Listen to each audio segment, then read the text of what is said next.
तो मुझे जब ये कहा कि सर एक बार आप मेरा गांव आइए, आपका आना जरूरी है, तो मुझे ये लगा ही नहीं था कितनी भयावह स्थिति है इस गांव की। और इसके पहले मैं वहाँ बेलवाड़ा में था, तो पहली बार मुझे पता चला कि जिसके पास 40 बीघा जमीन है, 10 बीघा जमीन है, 5 बीघा है, वो भूमिहीन हो गया है। कोसी में उसके सारे जमीन को निगल गया और आज उनके पास रहने के लिए जमीन नहीं है।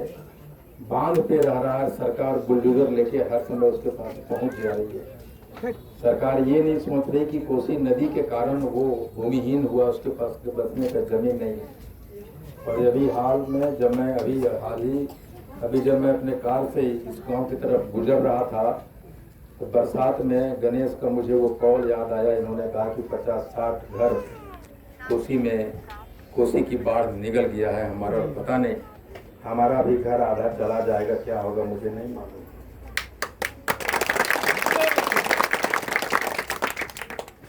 ये त्रासदी, ये प्रकृति से लड़ता हुआ अपने 5 समाज के गांव, अपने 5 समाज के लोग, जमींदार से गरीब होता हुआ लोग, अपने घरों को कोसी में निगलता हुआ देख अपने आप को विस्थापित कर बांध पे रहने वाले हमारे 5 समाज के लोग। आज मेरे मन में इतना पीड़ा हो रहा है कि मैं जितना सहरसा आके खुश होता था, और जब मैं देखता था कि यहाँ के लोग सड़कों पे नारे लगा रहे हैं, हजारों की संख्या में, सैकड़ों मोटरसाइकिल है, तो मुझे लगता था कि हमारा 5 समाज जगा हुआ है, जग गया है। लेकिन वो सारी खुशी जब मैं बेलवाड़ा में सुना, यहाँ आया तो फुर्र हो गई। मुझे लगा कि यार हमारे लोग किस अवस्था में है। हम आरक्षण की लड़ाई तो लड़ ही रहे, और उधर सारे विशाल काय लोग पड़े और मैं अकेला आप लोगों के ताकत की वजह से लड़ता जा रहा हूँ।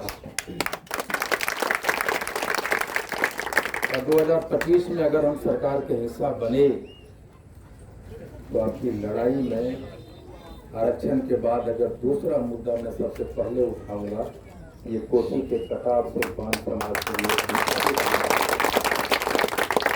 उसका उठाऊंगा।